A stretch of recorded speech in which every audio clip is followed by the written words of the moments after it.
हाँ, रिपोर्ट आ गई? Yes sir. आप कुछ परेशान लग रहे हैं? नहीं, केस के बारे में थोड़ा बहुत सोच रहा था। अब हमारा काम आपके काम जैसा तो है नहीं कि मौका वारदात पर पहुंचे, चीज़ों को उठाया, फिंगरप्रिंट्स टेस्ट किए, लाश का ब्लड सैंपल लिया, दैट्स इट, रिपोर्ट तैयार। लेकिन इस केस में ऐसा नहीं है। चाकू पर जो फिंगरप्रिंट्स मिले हैं वो तो मिस्टर कैलाश के हैं, लेकिन चाकू पर जो खून है वो मिस्टर सुरेंद्र का नहीं है। और एक खास बात है, मिस्टर सुरेंद्र के जिस्म में जो जख्म है वो 6 इंच लंबा है और मिस्टर कैलाश के पास से जो चाकू मिला है वो सिर्फ 5 इंच का है। Even the postmortem report is surprising.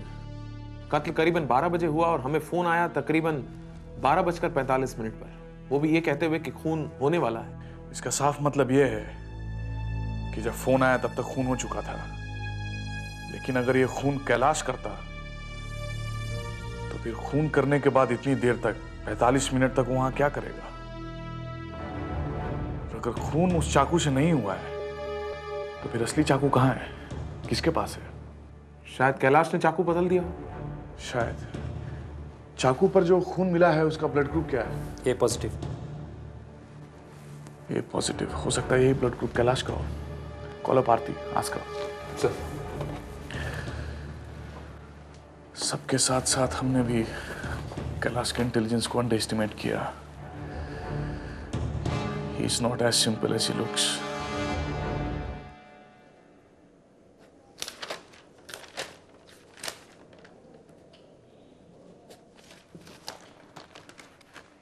तुम जानते हो केस में खुद ही लड़ रहा हूं।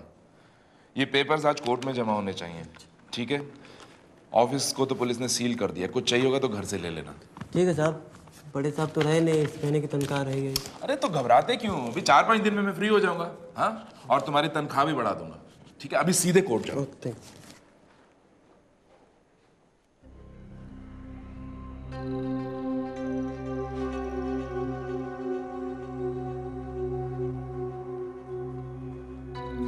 आरती, तुम यहाँ किस लिए आई? देखो, मेरे लिए परेशान होने की जरूरत नहीं है, मैं यहाँ अच्छे से हूं। ये लोग मेरा अच्छे से ध्यान रखते हैं। देखो, हमारे घर में एक मौत हुई है, तुम्हें इस वक्त वहां पर होना चाहिए। कितने मिलने जुलने वाले लोग आएंगे। आलोक तो बच्चा ही है ना। क्यों किया तुमने ऐसा मेरे साथ? हाँ, क्यों तोड़ा मेरा भरोसा, मेरा गुरूर? क्या मतलब? ये सब क्या कह रही हो तुम? मैं कितने फख्र से सारी दुनिया को कहती फिरती थी कि मेरा पति मुझे कभी धोखा नहीं दे सकता। वो मुझसे बहुत प्यार करता है। वो मेरे सिवा किसी औरत को आंख पे उठाकर नहीं देख सकता। लेकिन तुमने ही, और वो भी मारिया के साथ। आरती, ये सब झूठ है। ये किसने कहा तुमसे? मारिया तो हमारे ऑफिस में सिर्फ एक सेक्रेटरी है। और तुम्हारे होने वाले बच्चे की माँ भी है। मैंने मारिया को हमेशा अपनी एक छोटी बहन की तरह समझा था, लेकिन तुम दोनों ने ही मिलकर मेरे साथ इतना बड़ा धोखा किया। Don't create a scene over here. आरती, ये सब बातें घर पर भी हो सकती हैं। किसके घर पर? मेरे या फिर मारिया की? How dare you talk to me like this? I'm your husband, okay? Don't shout at me, Kailash. तुम अब मेरे पति नहीं हो, बल्कि तुम एक ऐसे गिरे हुए इंसान हो जो अपना करियर बनाने के लिए अपने बड़े भाई की मौत का इस्तेमाल कर रहा है। लेकिन एक बात तुम्हें बता दूं, तुम कभी कामयाब लॉयर नहीं बन पाओगे। याद रखना इस बात को। अगर तुमने मेरे प्लान के बारे में किसी को भी बताया तो मैं तुमको डिवोर्स दे दूंगा। डिवोर्स। क्या कहा तुमने? हाँ, तुमने ठीक सुना।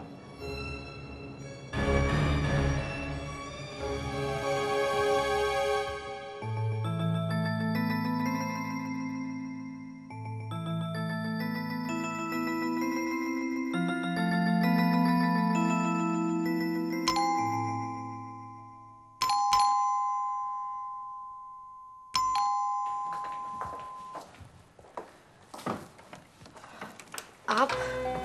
उम्मीद है आपने हमें पहचान लिया है। हाँ, कल ही तो आपसे मिली हूँ मैं, और मेरी याददाश्त इतनी भी कमज़ोर नहीं है कि मैं कल आपसे मिलूँ और आज कहूँ कि मैं आपको पहचानती नहीं हूँ। वेल, कहिए क्या कर सकती हूँ मैं आप लोगों के लिए? आई होप हमने आपको डिस्टर्ब नहीं किया। आपके चेहरे से ऐसा लग रहा है कि आप किसी इंटरेस्टिंग सोच में थी। हाँ, अब तो सोचने के सिवाय कुछ और रह ही नहीं गया, क्योंकि ऑफिस तो सील हो चुका है और मुझे कहीं भी आने जाने की आदत नहीं है। घर में अकेली बैठकर बोर हो जाती होंगी आप, ऑफिस को मिस करती होंगी, अपने स्टाफ मेंबर्स को मिस करती होंगी, नहीं?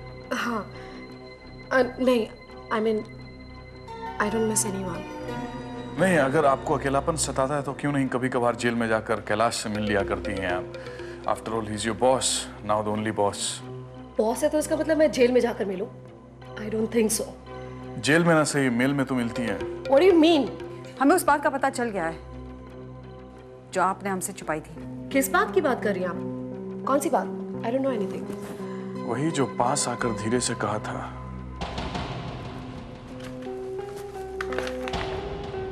ये देखिए, आपका ईमेल रिकॉर्ड, सारा रिकॉर्ड है यहाँ। तो आपका और कैलाश का पिछले 1 साल से अफेयर चल रहा है, जिसकी खबर किसी को नहीं है। आप उस रात पार्टी में भी नहीं थी जिस रात सुरेंद्र का खून हुआ। कहीं ऐसा तो नहीं कि सुरेंद्र को इस अफेयर का पता चल गया हो और वही उसके मर्डर का रीजन बन गया हो, और अब कैलाश आपको बचाने की कोशिश कर रहा है? मैंने कोई खून नहीं किया। ये बात बिल्कुल सच है कि मैं और कैलाश एक दूसरे को बहुत प्यार करते हैं, लेकिन मैंने या कैलाश किसी ने भी सुरेंद्र जी का खून नहीं किया। कैलाश ने मुझे बताया है कि सुरेंद्र जी का कातिल कौन है, और बहुत ही जल्द वो उस कातिल को कोर्ट में भी पेश करने वाले हैं।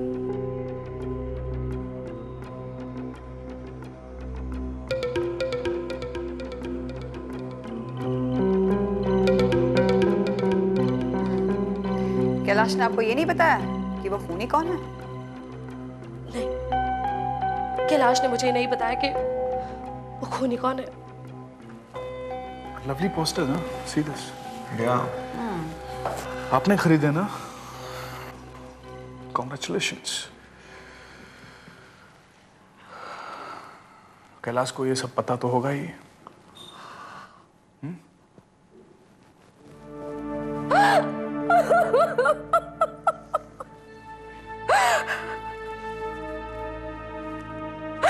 इंस्पेक्टर प्लीज, प्लीज आप हमें इस मैस से निकालिए। मैं और कैलाश दोनों ही कातिल नहीं है।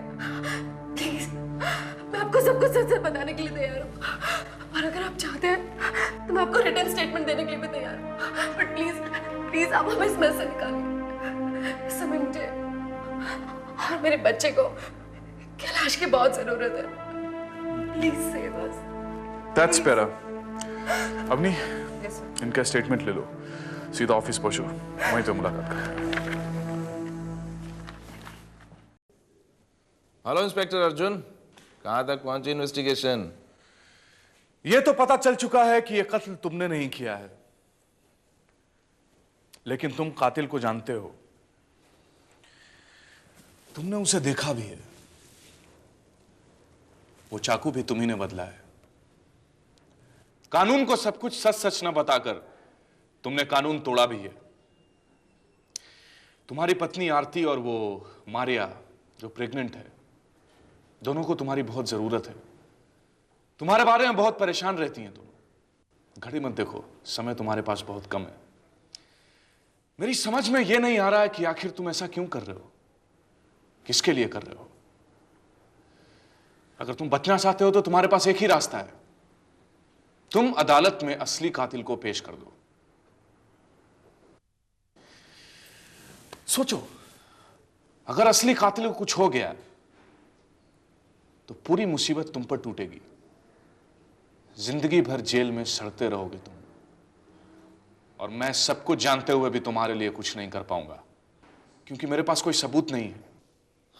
अब भी वक्त है। Tell me the truth, come on. मुझे तुम्हारी हमदर्दी की जरूरत नहीं है इंस्पेक्टर। चलो थोड़ी देर के लिए मान लेते हैं कि तुम सही कह रहे हो।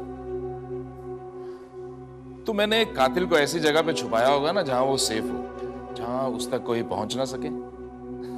उसका पता मेरे सिवा कोई नहीं जानता होगा। अब मैं इतना पागल तो नहीं हूं कि तुम्हें उसका एड्रेस बता दूं। हाँ, अगर तुम में या तुम्हारी टीम में काबिलियत है तो उसका पता लगा लो। मुझसे मदद क्यों मांग रहे हो?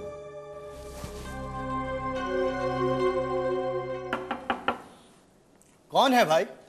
बाबा मैं जनगणना विभाग से आया हूँ, विजय आसगेकर। आओ भाई आओ, बैठो। मैं कर लेता हूँ, आप बैठो। हाँ बाबा, कितने लोग रहते हैं आपके यहाँ? बेटा, हमारे देश में तो करोड़ों लोग रहते हैं, अब कितने लोगों की गिनती करोगे? वैसे हमारे यहाँ 6 जन हैं। एक मैं, मेरा बेटा, मेरी बहू और 3 प्यारे प्यारे बच्चे, रितेश, कमलेश और छोटी बिमला। अभी रिश्तेदार के वहाँ गए हुए हैं, आते ही होंगे। मैं आपके बाजू वाली खोली में भी गया था, वहां भी कोई नहीं मिला। और हमारी पुराने लिस्ट के हिसाब से वहां 2 लोग रहते हैं। क्यों? रहते हैं नहीं, रहते थे। 2 भाई थे, 2 जिस्म और 1 जान। बड़े का नाम राणा था और छोटे का नाम राका। बहुत प्यार करते थे एक दूसरे से। कहाँ चले गए वो लोग? अब क्या बताऊं बेटा, राणा एक सेठ के वहाँ नौकर था। उसकी बेबी बहुत नेक औरत थी, राणा को अपने भाई की तरह मानती थी। अचानक एक दिन राका को चक्कर आ गया और वो बेहोश हो गया। डॉक्टर ने कहा कि ऑपरेशन कराना पड़ेगा। अब राणा बेचारे के पास इतने पैसे कहाँ कि वो ऑपरेशन कराता। सेठ की बीवी ने सेठ से छुपकर एक सोने का हार उसको दे दिया और कहा कि इसे बेचकर ऑपरेशन करा लो। अब तकदीर का खेल देखो कि उसी रात सेठ के वहाँ डाका पड़ गया। डाकू जेवर तो ले गए, साथ में सेठ की बीवी को भी मार दिया। पुलिस में छानबीन शुरू हुई और राणा के घर से वही हार बरामद हुआ। राणा लाख चिल्लाता रहा कि मैं बेकसूर हूँ, मैंने कुछ नहीं किया, लेकिन किसी ने उसकी एक नहीं सुनी। सेठ ने बड़ा वकील किया और राणा को फांसी लग गई बेचारे को। फिर क्या हुआ बाबा? फिर क्या होना था, भाई की लाश को देखकर राका भी पागल सा हो गया, खोया खोया रहने लगा। अपने आप से ही बातें करता था, रात रात भर जागता था। फिर अचानक वो भी गायब हो गया। उसके बाद से उसे किसी ने नहीं देखा। मैं क्या करती? इंस्पेक्टर अर्जुन के पास मेरे लेटर्स की सभी कॉपियाँ थी और उसे सब कुछ पता चल चुका था, इसीलिए मुझे एक्सेप्ट करना ही पड़ा। चलो अच्छा हुआ, सबको हमारे बारे में पता चल गया। सबको? सबको किसको? आरती को पता चल गया। क्या? लेकिन आरती को किसने बताया? शायद इंस्पेक्टर अर्जुन ने, हो सकता है उसने बताया। तुमने उससे क्या कहा? कुछ नहीं, कहना क्या है।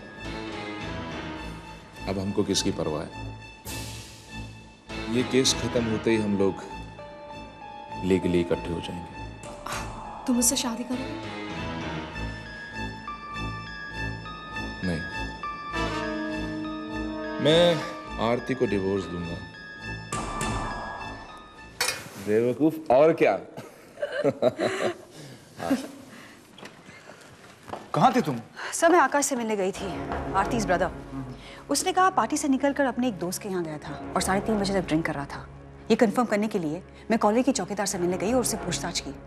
उसने कहा कि कॉलोनी में एक वाइट मारुति एंटर की। ये कंफर्म करने के लिए मैंने चौकीदार के रजिस्टर में देखा और जो नंबर उसमें लिखा था वो डेफिनेटली आकाश की गाड़ी की थी। Good job done. Thank you sir. लेकिन विजय सर, मैं उन तीनों केसेस से रिलेटेड हर शख्स से मिला सर। पहले केस में जिस आदमी को फांसी की सजा मिली है, उसने अपने बीवी और एक बच्चे को पीछे छोड़ दिया है। दूर दूर तक और कोई सगा संबंधी नहीं है उनका। दूसरी केस में एक औरत है जिसे उम्र कैद हुई है। उसने अपने पति को बचाने के लिए उसका इल्जाम अपने सर पर ले लिया और वही आदमी आजकल दूसरी औरत के साथ रह रहा है। And the third and the most important one is Rana. कत्ल के जुर्म में उसे फांसी की सजा मिली है। उसका एक भाई भी है राका। लोगों का कहना है कि दोनों भाइयों में बहुत प्यार था और जैसे ही राका को उसकी मौत की खबर मिली, वो पागल सा हो गया और एक दिन अचानक गायब हो गया। आई थिंक ये वही शख्स हो सकता है जिसने सुरेंद्र को जान से मारने की धमकी दी थी फोन पर। सर आप ये कैसे कह सकते हैं? देखो, उसके धमकी के एग्जैक्ट वर्ड्स को याद करो। मैं कई रातों से सोया नहीं हूं और मैं सोना चाहता हूं।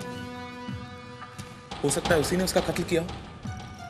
ये पता लगाने के लिए हमें वकील साहब के साथ एक छोटा सा गेम खेलना पड़ेगा।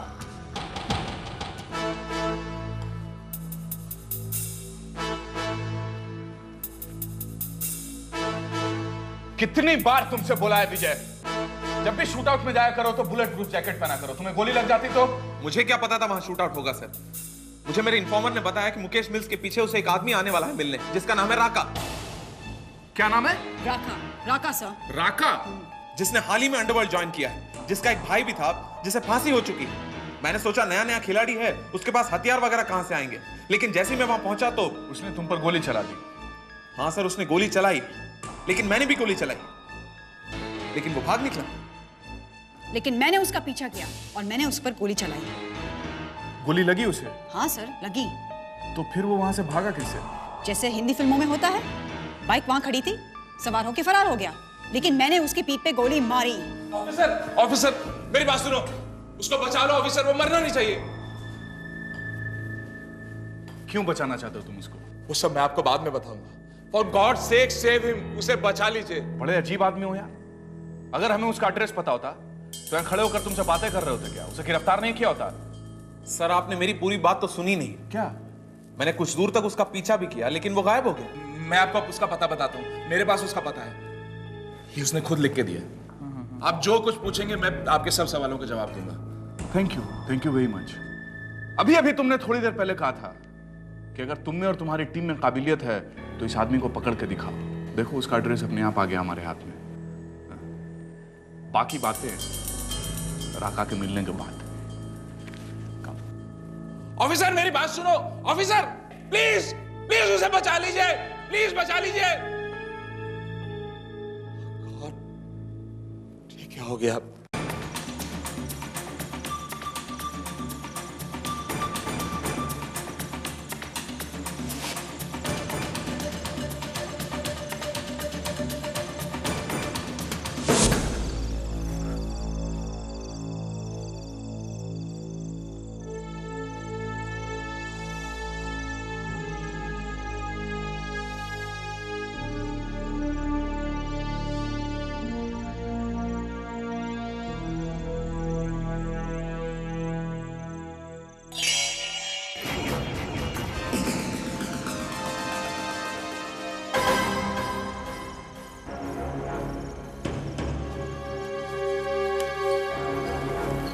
लगता है मौत जहर की वजह से हुई। आमतौर पर देखा जाता है कि जहर पीने के बाद सफेद कलर का झाग निकलता है। This is pinkish. कान से हो सकता है ये दूध पीने की वजह से मौत हुई हो। इसमें जहर हो सकता है। Will have to check this out. Sir, जो ड्रामा हमने कैलाश के साथ किया था, कहीं वो हकीकत में दोनों बदल गया? हो सकता है इसके किसी दुश्मन ने इसे मारा हो।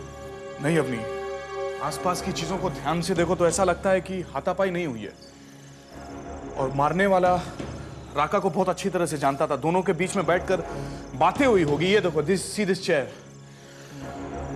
लेकिन हाँ, इतना जरूर है कि इस केस में कैलाश का ताल्लुक जरूर है। आपके कहने का मतलब है राका ही वो आदमी है जिसने फोन पर सुरेंद्र को धमकी दी और उसके बाद उसे मार दिया? प्रिसाइसली। उसने उसे खून करते हुए देखा भी, पर किसी स्ट्रॉन्ग रीजन की वजह से उसने राका को वहां से जाने के लिए कहा और खुद को फंसने दिया। I don't know why. क्या वजह हो सकती है? इसका मतलब है कैलाश फंस चुका है। वो अपना जुर्म खुद कबूल करेगा। कर ले तो बहुत अच्छी बात है, लेकिन राका को खून किसने किया? Who has killed Raka? That is the question.